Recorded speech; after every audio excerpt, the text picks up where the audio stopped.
छत्रपती शिवाजी महाराज यांच्याविषयी काही बोलू इच्छिते। महाराष्ट्राचा जो इतिहास लिहिला तो कोणी एऱ्या गेऱ्याने नव्हे, महाराष्ट्राचा जो इतिहास लिहिला तो कोणी एऱ्या गेऱ्याने नव्हे, तर महाराष्ट्राचा इतिहास लिहिला तो हिरव्या पिवळ्या शालीनं, तलवारीच्या खणखणाटीनं, घोड्यांच्या टापानं आणि शाहिरांच्या डफानं।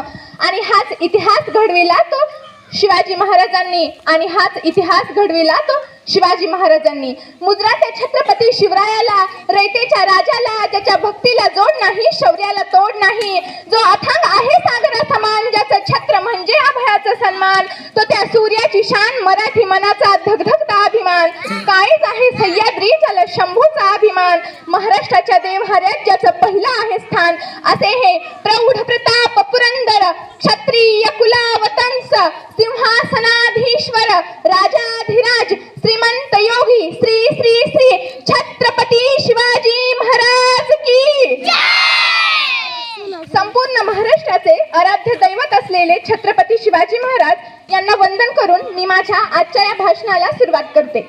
बंदुकीच्या जोरावर आणि हंटरच्या धाकावर, अहो बंदुकीच्या जोरावर आणि हंटरच्या धाकावर वाघांना माणसाप्रमाणे जगायला शिकवणारी माणसे पाहिली, परंतु इथल्याच माणसांना बंदुकीच्या जोराशिवाय आणि हंटरच्या धाकाशिवाय वाघाप्रमाणे जगायला शिकवणारा एक वाघ पाहिला, आणि तो वाघ म्हणजे छत्रपती शिवाजी महाराज। आपण आज ज्या महाराष्ट्रात राहत आहोत तो महाराष्ट्र म्हणजे काय? तो महाराष्ट्र म्हणजे शिवरायांचे विचार, जिजाऊंचा संस्कार, शंभूच्या पराक्रमाचा साक्षीदार म्हणजे माझा हा महाराष्ट्र, म्हणजे माझा हा महाराष्ट्र।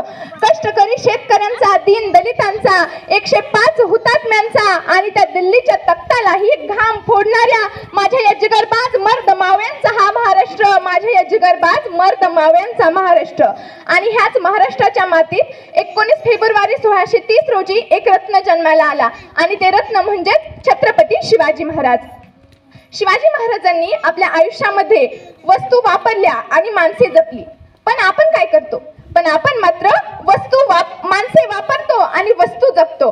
त्यांनी त्यांच्या कर्तृत्वाने भारताच्या इतिहासात स्वर्ण अक्षरांनी आपले नाव गाजवले, त्यांची ऐकलेली प्रत्येक गोष्ट आपल्या मनात ठासून भरली आहे। आणि असाच एक प्रसंग आज मला तुम्हाला सांगावा वाटतो। एकदा शिवाजी महाराज कर्नाटकाच्या मोहिमेवरून परत महाराष्ट्रात येत होते।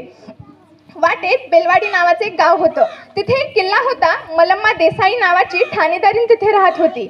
दादाजींना वाटलं की जाता जाता हा किल्ला घेऊन जावं, म्हणून दादाजींनी थोडं थिडकं सैन्य गोळा केलं आणि त्यांनी मलम्मावर चाल केली, परंतु मलम्मा ही मोठ्या जिद्दीची, चिकाटीची, तिनेही त्यांच्यावर प्रहार केला आणि तिथे मात्र मावळ्यांचा पराभव झाला। दादाजींना वाटले की एका बाईच्या हातून मावळ्यांचा पराभव शक्य नाही, म्हणून दादाजींनी पुन्हा सैन्य गोळा केलं आणि ते पुन्हा मलम्मावर चाल करून गेले, पण यावेळेस मात्र त्या मलम्मा देसाईचा पराभव झाला। दादाजींनी ठरवलं की आपण या मलम्मा देसाईला कैद करायचं आणि शिवाजी महाराजांपुढे उभं करायचं। तिला कैद करत असताना ती आत गेली आणि आपल्या तान्ह्या बाळाला घेऊन बाहेर आली। मलम्मा देसाईला जेव्हा शिवाजी महाराजांच्या पुढे उभं केलं तेव्हा तिला असं वाटलं की जसा प्रत्येक राजा आपल्या गुन्हेगाराला शिक्षा देतो तसा हाही राजा मला शिक्षा देणार, मला आणि माझ्या बाळाला मारून टाकणार।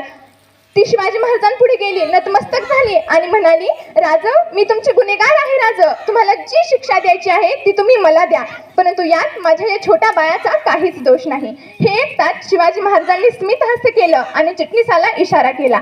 चिटणीस लगेच आत गेला आणि एक दुधाची वाटी घेऊन आला।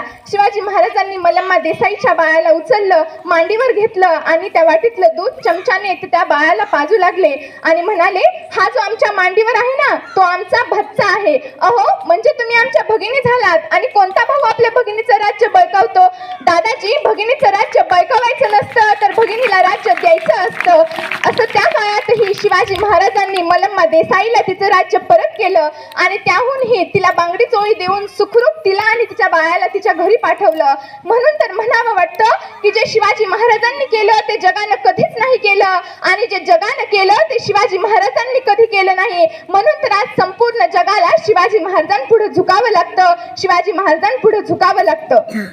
शिवाजी महाराजांनी नेहमीच स्त्रियांचा सन्मान केला, परस्त्रीला माते समान मानलं, म्हणून मला त्या प्रत्येक स्त्रीला सांगावं वाटतं, अगं तलवारी तलवारीपेक्षा तीक्ष्ण तुझ्या या नजरेची धार हाय. अगं तलवारीपेक्षा तीक्ष्ण तुझ्या या नजरेची धार हाय. महाराष्ट्राची वाघीण तू भवानीचा वार हाय. महाराष्ट्राची वाघीण तू भवानीचा वार हाय. भगव्याची रक्षणी तू स्वराज्याची तू मेघ हाय. भगव्याची रक्षणी तू स्वराज्याची तू मेघ हाय. दुबई समजू नको तू स्वतःला, तू जिजाऊची लेख हाय. तू जिजाऊची लेख हाय. आता एवढी वर्ष झाली तरी मला तुम्हाला अलीकडचाच एक प्रसंग सांगावा वाटतो. आत्ता 6-7 वर्षापूर्वी इटलीचे पंतप्रधान भारत भेटीसाठी येऊन गेले. तेव्हा इटलीच्या पंतप्रधानांना त्यांच्या गाईडने विचारलं की तुम्हाला प्रेमाचं प्रतीक असलेलं ताजमहल पाहायचंय की सोन्याचं प्रतीक असलेलं गोल्डन टेम्पल पाहायचंय. यावर इटलीचे पंतप्रधान म्हणाले, मला तुमचं प्रेमाचं प्रतीक असलेलं ताजमहल ही नको आणि तुमचं सोन्याचं प्रतीक असलेलं गोल्डन टेम्पल ही नको. या देशात ज्या राजाचा इतिहास शिकवला जातो ना, मला त्या राजाचं रायगड पाहायचं आहे. मला त्या राजाचं रायगड पाहायचं आहे. हे एकटाच सर्व गाईड्स त्यांना रायगड बघायला घेऊन गेले. म्हणून तर मला तुम्हाला सांगावं वाटतं की जगाच्या पाठीवर तुम्ही कोठेही गेलात आणि कोणीही तुम्हाला विचारलं की तुम्ही कोठून आलात, तर त्यांना अभिमानानं सांगा की ज्यांनी मरणालाही लाजवलं आणि आलेल्या मरणालाही जगायला शिकवलं, अशा छत्रपती शिवाजी महाराज आणि छत्रपती संभाजी महाराज यांच्या भूमीतून आलो आहोत. यांच्या भूमीतून आलो आहोत. म्हणून तर म्हणावं वाटतं की ज्या मातीत जन्मले त्या मातीचा रंग सावळा आहे. ज्या मातीत जन्मले त्या मातीचा रंग सावळा आहे. अहो ज्या मातीत जन्मले त्या मातीचा रंग सावळा आहे. छाती ठोकून सांगते, मी शिवबाचा मावळा आहे. मी शिवबाचा मावळा आहे. जाता जाता एवढंच म्हणावंसं वाटतं की देवाकडे एक फूल मागितलं तर देवाने अख्खी बागच दिली. देवाकडे एक घर मागितलं तर देवाने अख्खा राजवाडाच दिला. देवाकडे पाणी मागितलं तर देवाने अख्खा समुद्रच दिला. परंतु जेव्हा देवाकडेच देव मागितला तेव्हा देवाने छत्रपती शिवरायांसारखा देव माणूस दिला.